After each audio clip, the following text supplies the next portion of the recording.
So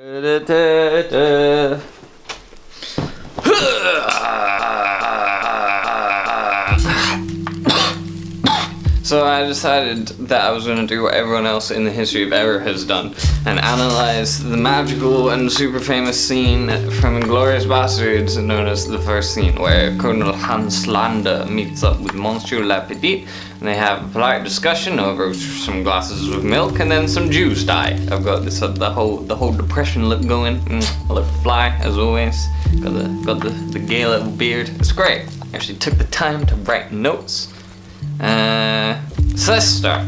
Let's start, as all good things start, at the beginning. You've got like the old school music opening.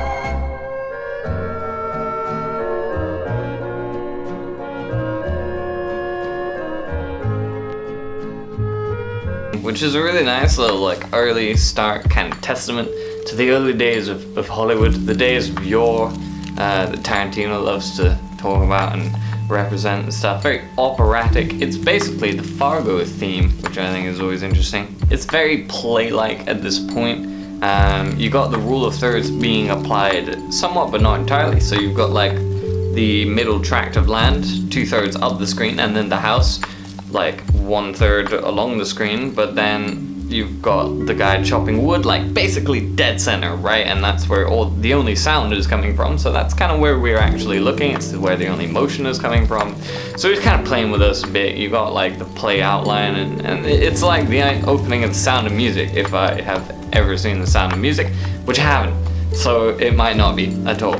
Fucking Tarantino loves plays. Hateful Eight, ever see that movie? It's a play. This movie kind of has the same tropes. Morgan Freeman voices the whole bit with Hugo Stiglitz.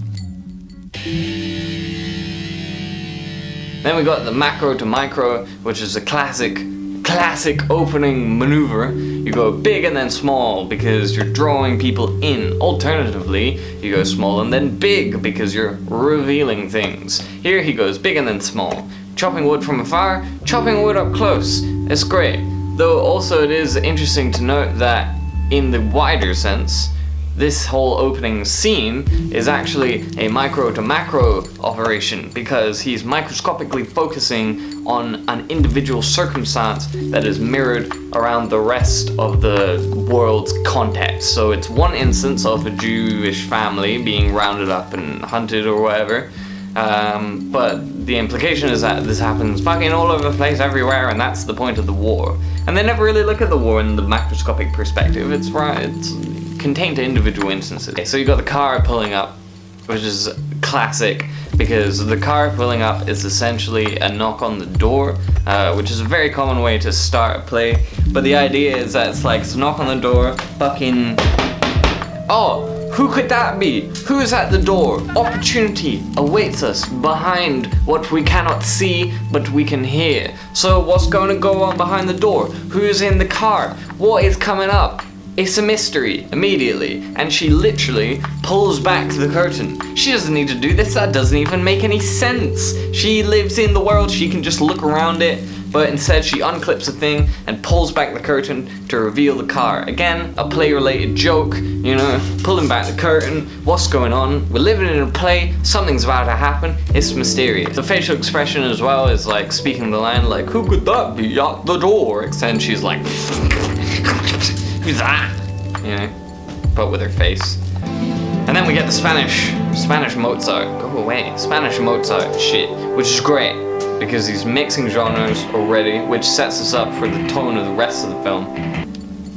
Because he mixes a lot of genres and a lot of musical eras and stuff, and a lot of cinematic eras. He plays around with them all, and it kind of establishes a through line, like a thematic through line, or at least superficial through line throughout the rest of the film. And the Spanish guitar tells us that a duel is coming, that conflict is incoming, because, you know, it's a Spanish guitar. We've all seen a Western movie, or at least heard of Western movies. Here's Spanish guitar, you think Western movie. Fucking high noon, pistols at dawn, that kind of shit. Sun's out, guns out. The father immediately starts getting ready, because he knows what's up, he's done this before. You know, he's classic. He's a prepared man. He sends his daughter off. Go get me some water. I'm gonna wash my face poorly. But the girls are like visibly afraid. So he's like telling them don't run, and they're like wanting to run. So they know that danger is coming, and this man is prepared for it. He is prepared to defend what he has, you know, his home, his life. This town ain't big enough for the two of us. It's basically the ending of Red Dead Redemption. I'm pretty sure he calls the guy who's driving the car Herman, which is the guy at the end of the movie who dies, and he's like, what the fuck, man, I liked Herman. Which is weird. What's their relationship? Who knows? So they shake hands, and the duel begins. We got the close-up of the hand shaking to signify it's important. The 2-man enter, 1-man leaves. They're shaking hands. It's sportsmanlike. This is where the battle begins. And then he's like,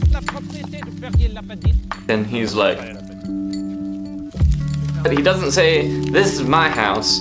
He says I am him, right? So from the beginning, it's a really common through line throughout the entire scene, and indeed later on, is ownership of the situation and indeed ownership of the setting. So it's like, where are we? Who owns this? Am I in familiar territory or hostile territory? Throughout this entire scene, it's really fucking prevalent that he's like, take a seat.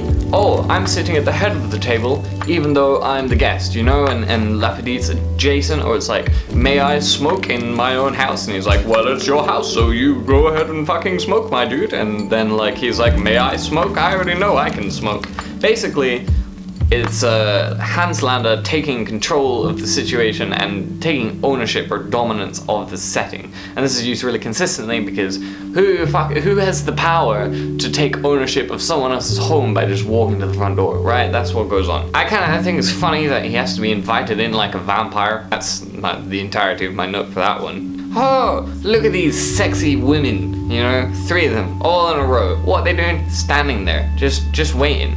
In my head, this is my theory, is that these daughters are being employed essentially as weapons for the duel, because assuming that the farmer doesn't know what he's doing is just completely assuming wrong. He knows the drill, he immediately starts preparing, he's calm and well-tempered, and he doesn't lose because he's bad at mental dueling and hiding Jews. He's actually very good at it, it's just that Hans Landa is like much better.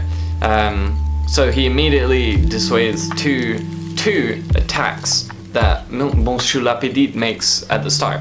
The wine, he says, oh, I don't want any wine, I would rather have some milk, like this is a dairy farm. That's a weird argument and a weird thing to say, it's being very polite. My going theory is that the reason he gives Lapidite the wine is because he wants to get him a little bit drunker, you know. It's the classic, like, distract people with alcohol and sexy women, you know. And then tactic number 2 he gets rid of is he sends the girls outside. He's like, they are so beautiful, but I have, let's talk in private.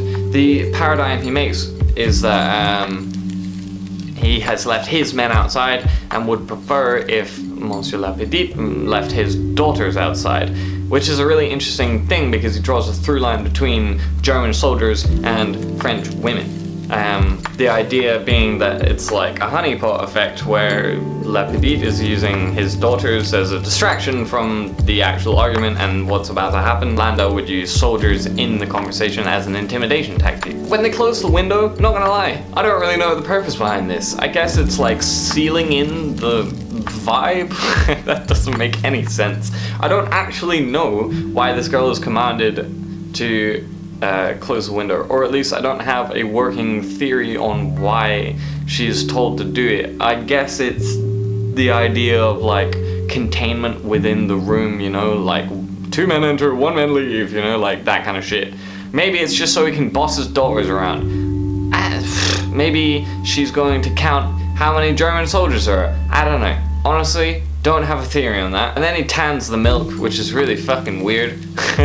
He's obviously on that go mad diet, you know, he's gotta get that milk in. Or possibly, and more likely, is that it's a bit of a slightly comedic, because he's like downing a glass of milk. Like, who does that? That's fucking weird. You sip sip milk. Maybe it shows confidence, you know, he's like, I'm gonna down this milk. Maybe it's just a bit of an intimidation tactic, you know, it's an irregular thing, and it kind of makes him come across like a bit of a weirdo. It's a weird thing to do, an unnatural thing to do. He's kind of an unnatural guy, kind of an odd guy, and he's asserting dominance by tanning this milk.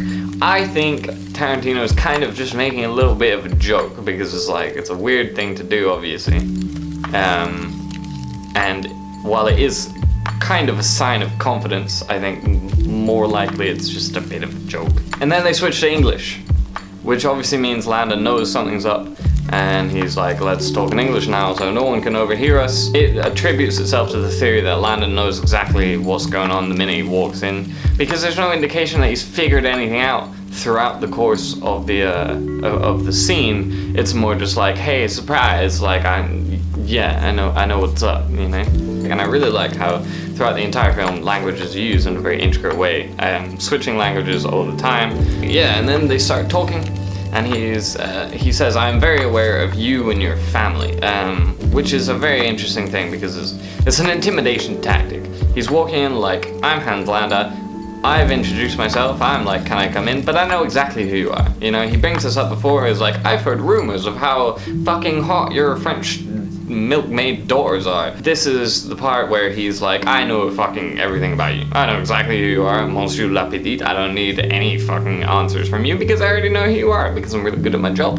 I know exactly who you are. And Monsieur La Petite's like, well, fucking how much does he know? Does he know that I'm hiding Jews under my floorboards? Maybe, maybe not. He totally does, of course he does. But then he asks Monsieur La Petite to explain or tell him how much he knows about Landa, which is also interesting because he's starting to weigh up the playing field a bit, being like, who's coming into this duel better equipped with more understanding of the enemy? Of course Landa is. La Petite's always been like smart, and I think it's unfair to assume that he just comes in and gets railroaded by Landa. He's already been smart enough to hide the Dreyfuses once. He can probably do it again, so it is actually kind of anyone's game. And then we get to the bit where Landa starts treating the Holocaust like a business, which is a very interesting thing, because this is our first indication that Landa might not actually be a hardcore Nazi, but rather a very opportunistic sociopath who is looking to capitalize on the war for his own personal gain. It also builds his character very much as a very polite, very mechanical man. The fountain pen bit, tippity tap tap, you know, everything's neat and ordered and businesslike and clean. That's Hans Landa all over. I don't want to talk too much about that because that's like fucking obvious. He asks permission to smoke at his own table. Landa sits at the head of the table. You know, Landa's in charge. La Petite's a guest in his own home.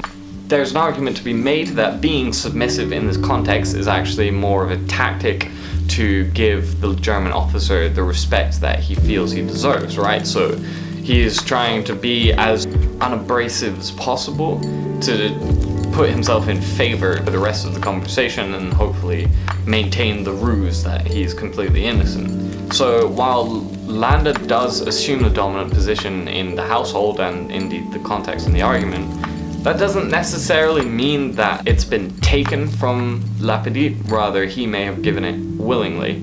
But this is all part of the game, isn't it? You know, it's this back and forth and is it or is it not and blah blah blah. Like, part of the wonder of this scene is that it's kind of somewhat uninterpretable, because we can't, as much as we try, we can't enter the brains of either Tarantino or the characters on screen and be like, this is exactly what they meant, or I think this is exactly what they meant. Which, you know, like, you present arguments like that because it's how you present an argument. But in reality, when analyzing film, you can't make assurances. The only thing you can actually do is propose things and then present evidence that you feel corroborates your opinion, what you think is happening.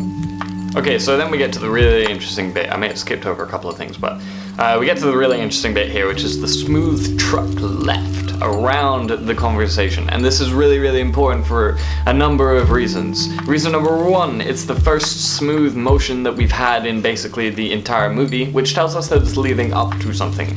Reason number two, he crosses the 180-degree line. Now, it's a general rule in cinema that you don't cross the 180-degree line when you're shooting a conversation, because it can tend to confuse the audience. Number three is that it moves into the uncomfortable side of the light, right? So the characters are lit from the direction upon which we've been looking most of the time, so they're nicely lit and nicely illuminated. And as soon as he trucks around the conversation, we move away from that nice lighting into the darker side. So this tells us two things as a viewer: that A, something is wrong, we're breaking all these rules and it's starting to look dark and uncomfortable, something's wrong, something's up. Number two, the smooth movement tells us that something is being built up. There's going to be some sort of reveal or revelation that's being built up to, which matches perfectly with the coming shot, which is the smooth pan down under the floorboards, and we see the big reveal of the Dreyfus family hiding under the floorboards. Now, why is this reveal so good? Well, we get the build up of the previous shot and we get the slow reveal. And it also comes at the perfect time in the conversation, right? The conversation has effectively been conversed already. So if we had the reveal right away, then all we would be thinking about in our minds is that there are the Dreyfus family under the floorboards and they're being hunted, and is this guy going to find them or is he not? But without that element, without that context to the conversation, instead it takes on a new element of mystery. It takes a new element of like, is this guy guilty? Is this guy innocent? Is Landa hunting people? What's going on here? You know, is this an innocuous visit or is he actually harboring Jews? Is anyone going to die? Like, what's going on here? They enter so many new levels of questioning in the audience and so much more uncertainty and mystery that is then completely shifted when the reveal happens 70% of the time in, right? So we can go back to the conversation with a new context. We think about it twice over in our minds, and it also marks the shift in the conversation itself. So just after they're revealed, we get the false ending of Landa being like, wow, that was delicious, I want some milk now, I love milk, and then I'll go. All my questions have been answered. We get the shot that pulls us away from the conversation, so it gives us a sense that the conversation is actually ending. We're in the clear, we've been pulled away from it for the first time, so we're separated from it. He also has this comically large fucking pipe, which I think is really weird and interesting. It kind of breaks the tension again, like the milk thing, while also adding a little more stature to the character. On Comedians and Cars Getting Coffee, Christoph Waltz talked about how there was comedy to Hans Landa, but it was left open to the interpretation of the viewer, right? So nobody had to see him as a comedic character. There were no real punchlines or anything like that. He's just a slightly comedic guy, and I think this pipe is a really good image of that, where the comedy is kind of left open to interpretation whether or not it's funny. I think it's funny. I think it's kind of weird, and it just kind of works with the scene in the way that Landa, with that undertow of comedy, works with the entire movie. So we resume the conversation, but on the wrong side, right? So we're back to the original shot-ish, but on the wrong side of the 108-degree line. Everyone is more darkly lit, and everyone's kind of uncomfortable, and we have this angle looking slightly up from the floorboards, which serves a couple of things. This up angle reminds us that the floorboards underneath are harboring a seeker, right? So we've gained a tiny bit of perspective of the Dreyfus family looking up towards the conversation. It keeps us in the mind. The lighting change, or the side change, has given us a new context, or a way to match that new context to the same conversation that was having seconds ago. It's a lot darker, it's a lot more sinister. Now that we know what's at stake and we know what's going on for real, it all becomes a lot more different. And it also marks the change in conversation as well. So after the false ending where he gets some milk, he puts his ledgers away, he's a different man. He starts talking about different things in a different nature, beasts. He starts talking about things very differently. This is a different Hans Landa to the one we were seeing a minute ago. So now we get this amazing fucking acting from Monsieur Lepidi, where he's got a very stoic face, but expressing very minor points of fear. His facade starts to break, he's quivering, the slight swallowing, fantastic acting. And in the context of the scene, which has been largely emotionless and very polite and more about hiding one's emotions, this is like emotion pouring out. It's like he's screaming his fucking head off with the tiniest bit, right? The subtlety in emotion is really what makes the scene so fucking fantastic. And the subtlety here from the acting is just phenomenal. This tiny expression is endless emotion in the context of this conversation. And we get the reverse shot to Landa, who has become so intimidating, so predatory looking by the very slightest shift in demeanor.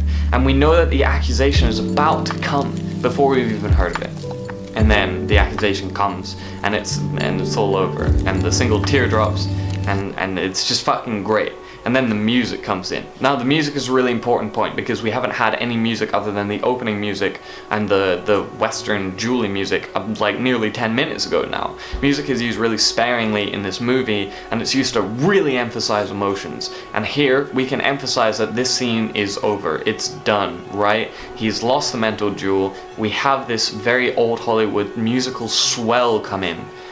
And it signifies to the audience that there is no going back here. Like, this is it, this is over. The Dreyfuses, or most of them, are going to die. No hero of the story will swoop in, nothing will change, it's over. We get the close-up of the feet on the floorboards, which is a really nice touch because it's kind of a rhythmic mirror between the shooting of the floorboards and the goose step on the floorboards. And it also keeps the Dreyfuses in our mind, you know, the floorboards underneath them. We're very conscious of their presence. Who knew floorboards could be so important to the scene? It's just what people stand on. And then the shooting happens, and it's very dramatic, and they mostly die. And then we get this top-down shot of Landa looking at the floorboards. And I think this is very unique because it places us in the attic, and we get the slight show of the attic, and then Landa, and then the floorboards, and then what we know is underneath the floorboards, right? So it serves as an imaginary focal point on what to fixate on. We know what's underneath. Underneath right now is just a massive fucking bloodied bodies of human beings. But we also get the very imposing nature of Hans Landa standing over them, and the slight intimidation from the fact that it feels like we're kind of hiding in the attic, right? The voyeuristic element. So it makes him a very scary, intimidating figure, even though we're above him. And then we get this reverse shot, which basically emphasizes at that point the intimidation of looking up at Landa to make him seem like a big figure. And then we get another shot from his perspective, looking down through the floorboards, and we see this almost animal-like kind of flash of motion and light through the beams of the floorboards, which alludes to the animalistic element that he mentioned earlier with the rats. Obviously not saying Jews are like rats, it's just a bit of a mirroring that creates a nice through line in the scene. And then we get to the magic of the shot not taken. This is a super duper important element as part of the movie, and I really, really love it. So when someone points a gun at someone in a film or indeed in real life, there are three options, right? Either they shoot and hit the person, they shoot and miss the person, or they don't shoot at all. Now, not shooting at all is the most or least taken avenue in film a lot of the time, and it's really, really important here because it maintains the supernatural element of Hans Landa, right? Villains have to have a supernatural element to be scary. This is just something that occurs all the fucking time. The most excellent example of this is Lauren Malvo in Fargo, kind of a supernatural guy, super intimidating. It works doubly so in a realistic context. And here and throughout this movie, Hans Landa has a very intimidating, almost supernatural air, like a fucking bloodhound, right? By not shooting Dreyfus, or not taking the shot at all, the supernatural element is maintained. If he shoots and hits her, then it's a little unbelievable. The supernatural element passes into the ridiculous, and people are like, well, that's dumb. If he shoots and misses, it shows us that he's fallible, right? That he can make mistakes, and we don't want to know that yet, because he's the villain, he's supernatural. We don't want to know that. If he chooses not to shoot, it creates the assumption in our mind that he can shoot and hit her had he so chosen. It creates dominance over the situation, that he is the one in control, even though logically we know he probably would have missed. It doesn't matter because we truly believe that Landa could have easily nailed Shoshana in the back of the head immediately, but he chooses not to continue the hunt that he enjoys so much that becomes a game. It also creates like an opening for the rest of the movie for Shoshana to reappear. And this is capitalized on the fact that he says au revoir Shoshana, which in French it means goodbye, but it doesn't literally mean goodbye, it means like till we see each other again. Which is important. Language is really important in this movie, and it's great. So choosing not to shoot is probably the best choice, the best ending for this scene. And then the little bit of humor with him being like pew pew pew, like pretending that he had shot her, it's just perfect. And then you get the fade to black, fucking curtains. The magic of this scene is that it exists basically on its own, right? We don't have any prior context to this apart from a little thing that says fucking France 1940 whatever, and the scene doesn't need any more context than that to be effective. Scenes in a movie should be modular. They should be like Lego bricks. You got this little Lego brick that exists as its own entity, right? It exists as its own thing. It's a complete thing. When you put it together with other Lego bricks, you can build something greater than the sum of its parts. Bricks can be removed, bricks can be put back, they can be changed around, but in the end, you take a Lego brick on its own, it's still a thing on its own, and it's complete, right? This is how scenes should be in a movie. They should be modular. You use them to build something greater than the sum of its parts, but at the end of the day, scenes can be taken out, analyzed, watched, and enjoyed without the wider context of the scene. The acting and emotion and setting and everything else, they should function as a little story in its own right, which is why the scene is so perfect. It could be a short film, but it's not. It's the opening to a movie that matches its strength and virtue in every fucking way throughout the rest of the movie. It can be taken on its own, or it can be enjoyed like as a greater whole, and that's the magic of the scene, and it's how every scene should be made. And that's why the scene's so great. Maybe one day I'll talk about fucking something no one else has talked about or not talked about a million times, because right now I'm just in a big circle jerk of agreements. Anyway, I'm done. I'll see you later. Bye.